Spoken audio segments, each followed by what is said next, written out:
5 easy tricks to stay calm in a stressful situation.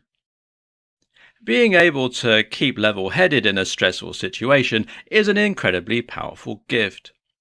This is what will allow you to best deal with the situation, and it is what will help you to rise to a position of leadership within any given group. The only problem? We are biologically hardwired in a way that makes this very difficult. Our bodies react to stressful situations by releasing hormones and neurotransmitters designed to get our hearts racing and our blood pumping. This makes it very hard indeed for us to remain calm. Here are 5 things you can do to overcome that urge. Detach yourself. One great way to remain calm and to make sure you act sensibly is to try and detach yourself from the situation. By this, I mean that you effectively remove your personal stake in the situation by asking not what you should do, but what a person should do. Try to judge the situation objectively and in a removed manner. Breathe.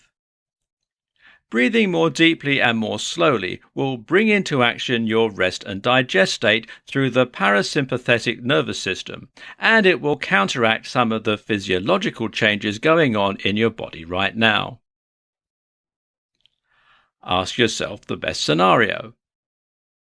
Having a clear goal can often help you in a high-stress situation. Instead of floundering, first, task yourself with asking what the best outcome you could achieve is.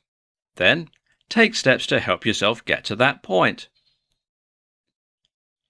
Accept failure.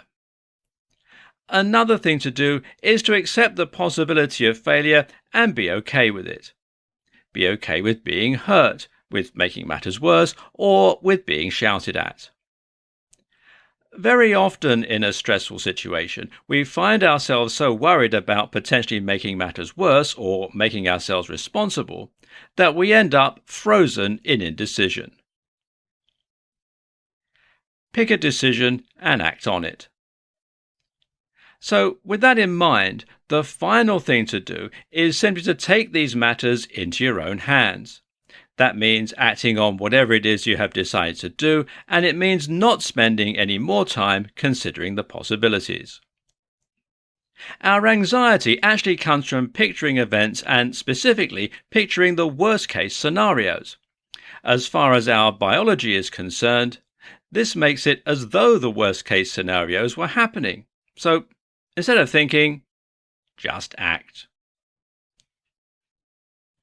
5 style tips that will boost your confidence. The way you look and the way you dress can make a huge impact on the way that you come across and the way that you feel.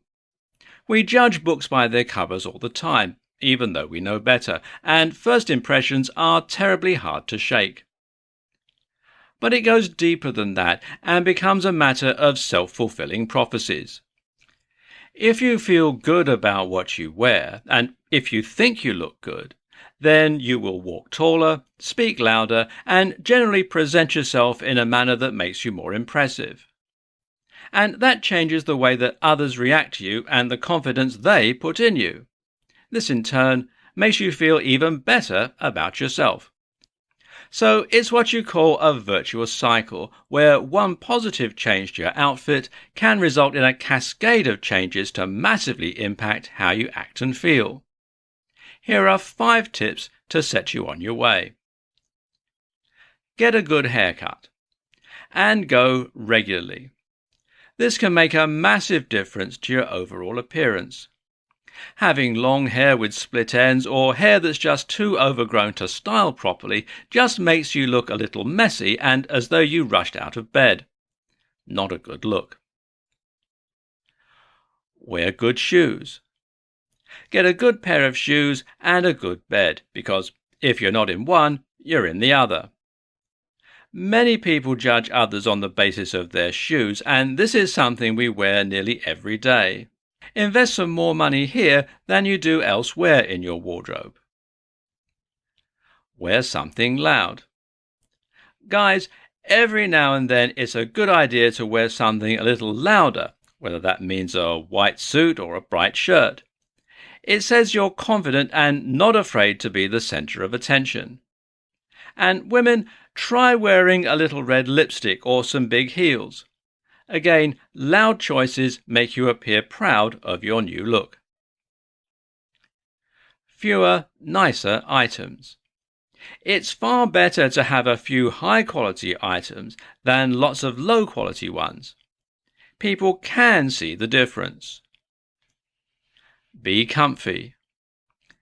But finally, make sure you're also comfortable in what you wear. If you wear uncomfortable clothes, then it will play on the back of your mind and it will interfere with your performance. 5 ways life is better when you feel more confident. Self-confidence eludes many people, and that's a terrible shame considering just how crucial it is to our success and our happiness. Once you start believing in yourself, so too do other people. And when that happens, doors start opening and opportunities begin to present themselves to you.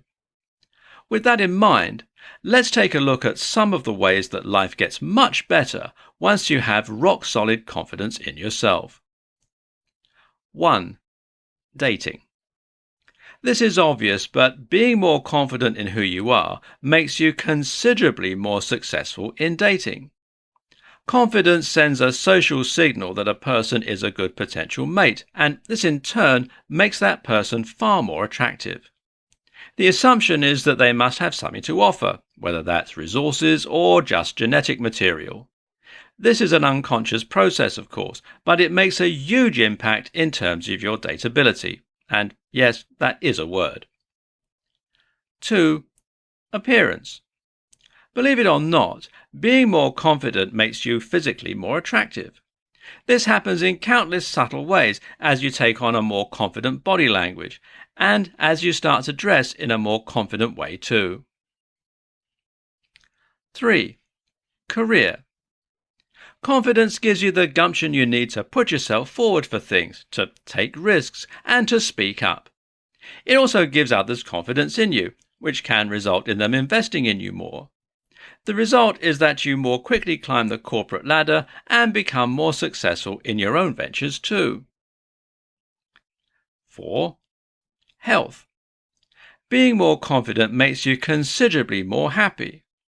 When you like yourself, you become happier with your own company. You go easier on yourself and you have less to worry about. All this has an additional knock-on effect on your health. Less stress and anxiety and less depression all help to increase your immune function and to reduce your likelihood of becoming ill or even injuring yourself. 5. Relationships. Your dating life will start going better when you're more confident, not to mention your sex life. But so too will your relationships elsewhere. Being more confident means you'll be less clingy and less defensive, which makes it easier to make friends. It also means you'll be more assertive, meaning others are less likely to try and take advantage of you. And it will make you a more effective leader too. Confident body language for anyone. Did you know it's often said that 93% of communication is non-verbal? That is to say, a lot of our meaning and our mood is conveyed through means other than the words we choose. And vocabulary, phrasing, and literal meaning only accounts for 7% of the ideas and emotions we convey through our language. The rest? Well, that comes down to 55% body language and 38% tone of voice. In this presentation, we'll learn how to take care of that 55%. The basics. Body language is something that we all use unconsciously. Many of us will move our hands in a certain way, make particular gesticulations, and position ourselves and stand in particular ways too. All of this conveys something about how we feel and what we want to say. And this may or may not be congruent with the actual words coming out from our mouths. Of course, if the body language we're giving off says one thing and the words we're saying mean something else, then this calls into doubt our reliability and our truthfulness. For instance, if you're trying to put on a tough show but you're speaking in a nervous, shaky voice, then you'll come across as highly unconscious. Likewise, if you speak confidently but your body language is bad, that will give away the game. What makes for confident body language? A number of things we can do with our bodies will make us appear confident or otherwise. On the whole, for instance, it's generally agreed that taking up more space makes us seem more confident. Likewise, so does exposing your most vulnerable areas. Leaning on something or touching something makes you seem possessive of that item. So if you're leaning nonchalantly in a doorway or you're slumped over a sofa with your legs apart, then these things will make you appear more confident. Conversely, if you put up a guard by crossing your arms, if you look downward, and if you bring your knees together, this makes you look vulnerable and shy. Do keep in mind that body language is best read in clusters. Certain things make you seem more or less confident, but there are other factors that might be at play. For instance, if your arms are crossed, then this might simply be because you're cold. It's about the big picture and what all that information says collectively about you. How to be more assertive while still gaining respect. Often, we are stuck between a rock and a hard place when it comes to our interactions with others. More specifically, we are often forced to choose between being assertive and standing up for ourselves and being nice. In other words, these two options often seem mutually exclusive. It seems as though being nice often comes with the prerequisite that you should also be a pushover. This is something of a problem, seeing as most of us want to be treated with respect and not become a human doormat. But likewise, most of us also like to think of ourselves as nice, decent people, and we don't want to cause anyone else undue harm or upset.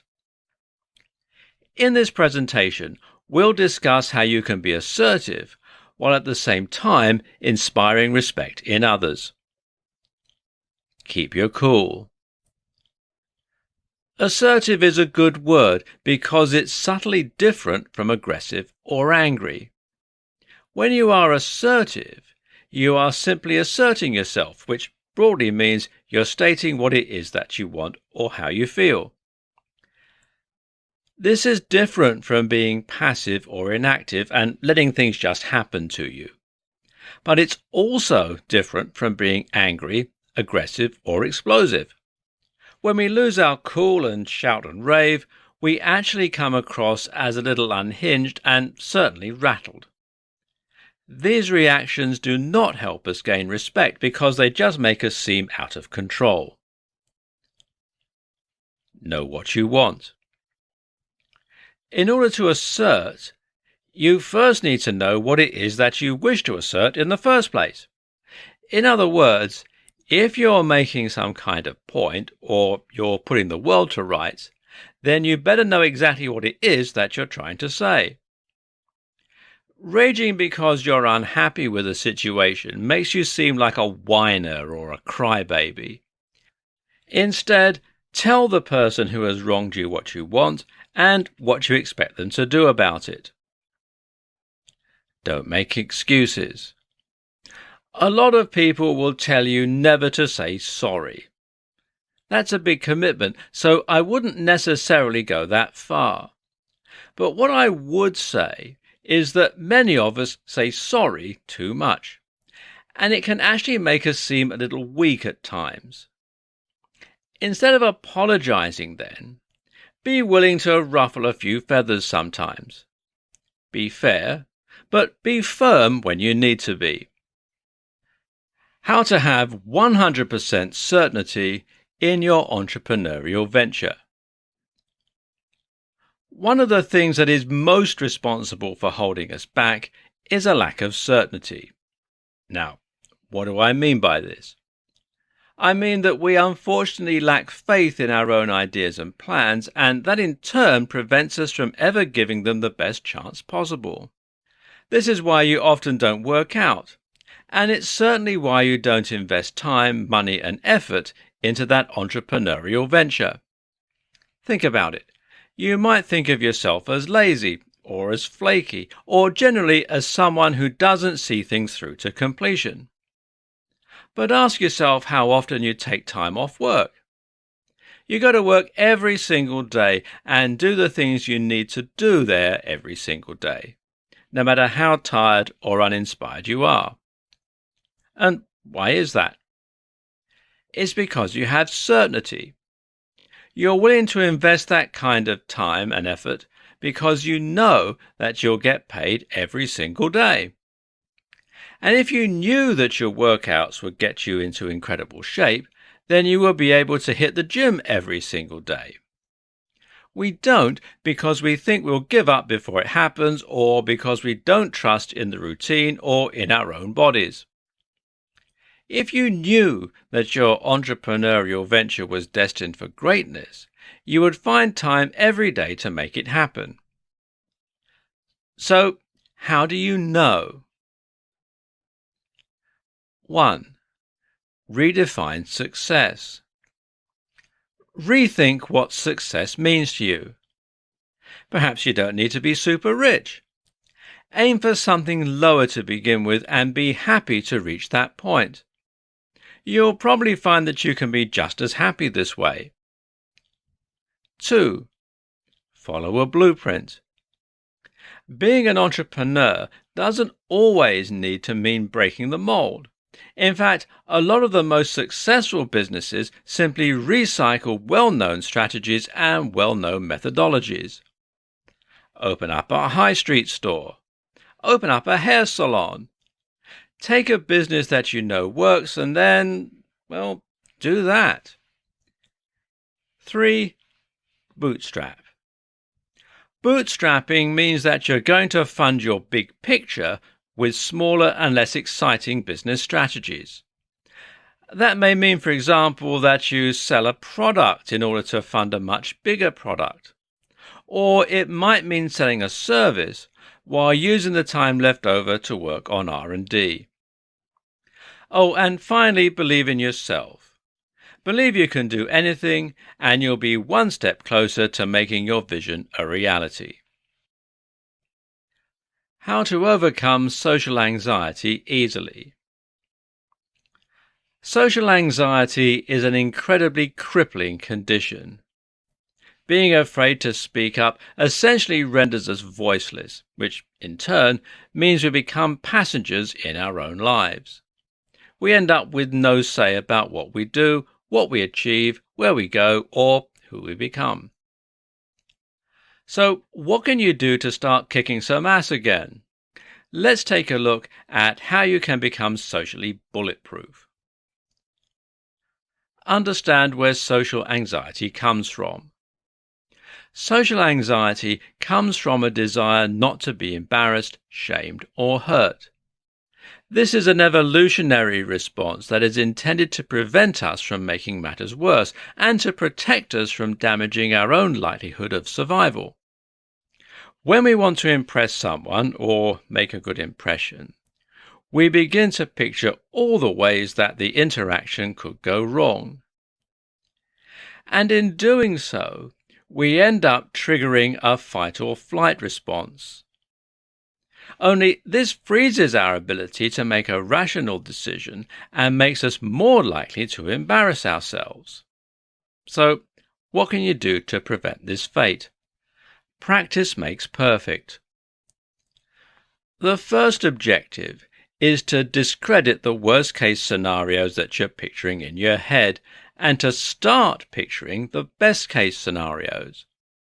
Start picturing yourself impressing the people you're talking to and making a great impact. Now, that's easier said than done, though, seeing as this reaction is something that has become deeply ingrained. And this is why we might use a technique from cognitive restructuring that is known as hypothesis testing. This means you test the notion that you might embarrass or upset yourself and thereby prove to yourself that you're wrong. And you do this by facing those fears and by testing the worst case scenarios. So, for example, if you were worried that you're going to embarrass yourself by stuttering, then you could test that theory by purposefully stuttering in conversations. Do this enough times and you'll prove to yourself that no one laughs and no one thinks less of you. After all, times have changed since our limbic systems evolved. The problem, of course, is practicing all this in a way that won't cause lasting damage. So try going to more parties where you only know a few people. Try speaking to strangers in the street or in stores. And each time you do, practice putting yourself out there and even intentionally embarrassing yourself. That's how you become desensitized, and that's how you become socially limitless. How to speak more confidently in any situation.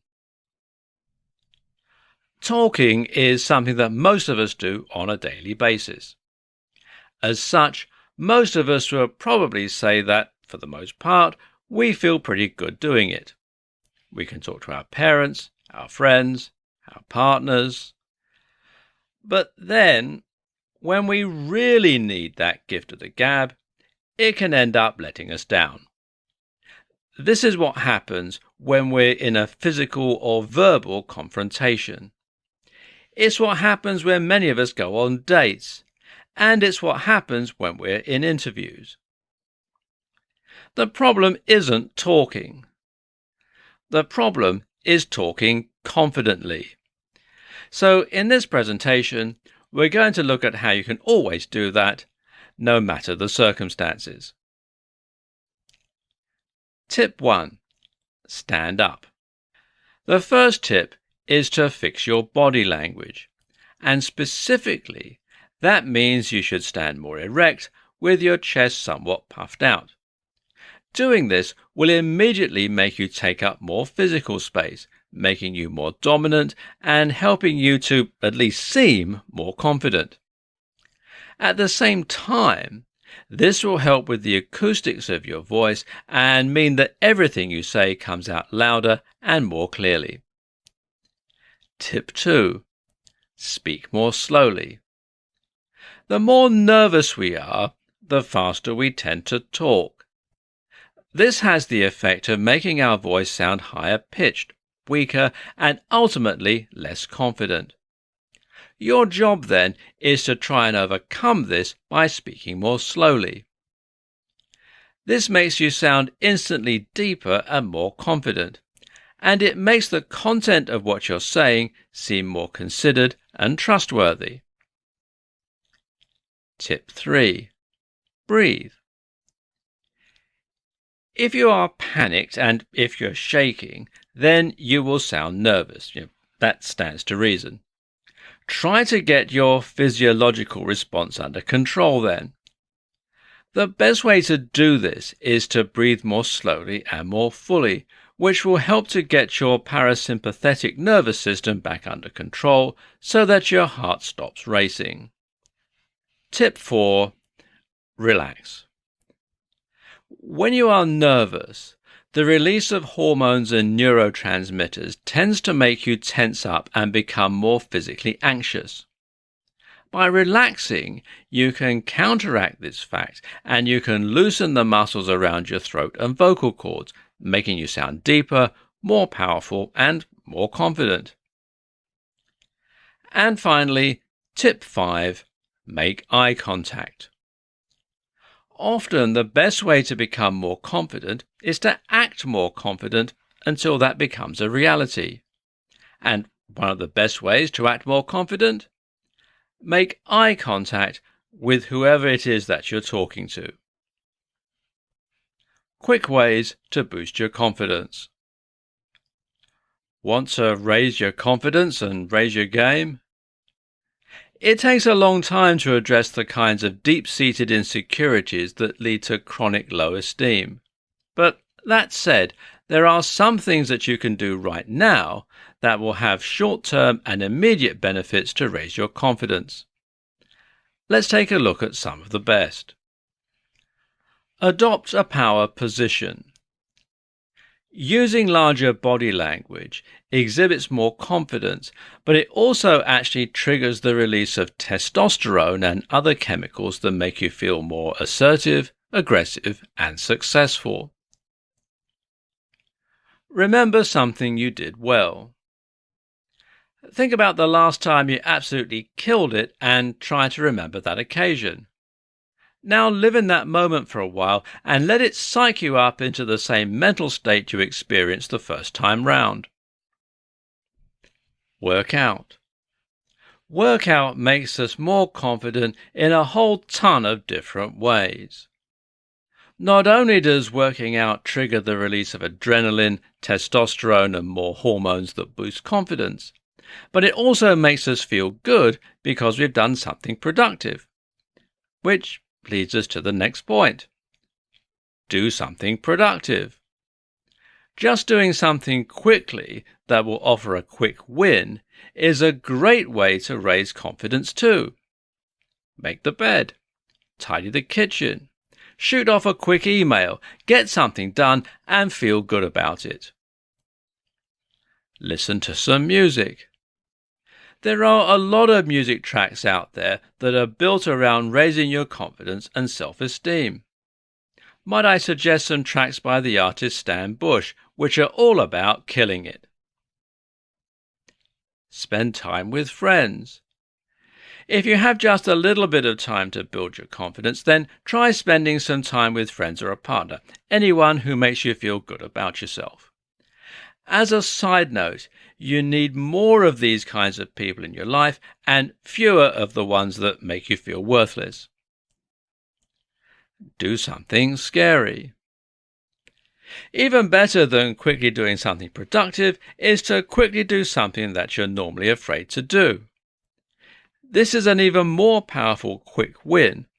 It could mean that you give a talk in public or that you attempt a backflip.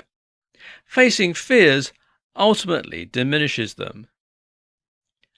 Finally, fix up your look. The way we look has a big impact on the way we feel. Fix up your outfit. Get a haircut or have a shave. Feel like $1,000,000. 3 things you're doing that damage your confidence. A lot of people have problems with their self-confidence and don't feel quite as pleased about who they are as maybe they should.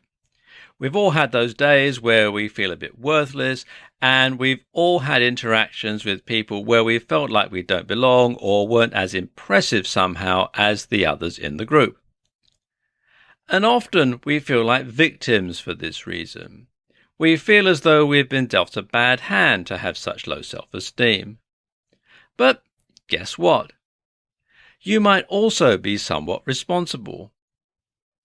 Not only is it your responsibility to dig yourself out of that pit, but you might also be the one who put yourself there in the first place. In this presentation, we'll cover 3 things that you're doing that damage your self-esteem.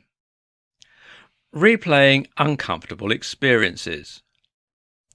When someone says something cruel about you, how do you react? Many of us respond by replaying what they've said in our heads over and over again. And we do the same thing when we trip over and embarrass ourselves in public. And we do the same thing when we've had a bad date or a bad interview. You get the point. While it's useful to replay these events to look for things we could do better, it becomes destructive if we do this over and over, and you end up cementing certain neural pathways. So, have a debrief, then move on. Being too polite and humble. It's nice to be polite and humble to some extent, but there becomes a point where it actually just amounts to putting yourself down. If you're constantly humble, then you are positioning yourself below others. And eventually you start to believe that's where you should be. And so do other people. Playing it safe. Essentially, a lack of confidence comes down to fear. Usually, this means a fear of getting it wrong. The only way to get over that fear is to prove to yourself that it's unfounded. How? By facing that fear. And that means getting out of your comfort zone and taking risks. If you're shy of social situations, then put yourself out there and speak to people. If you're unconfident in doing DIY, then grab that drill and start getting to work. This takes courage. And ultimately, courage is the #1 tool for vanquishing a lack of confidence.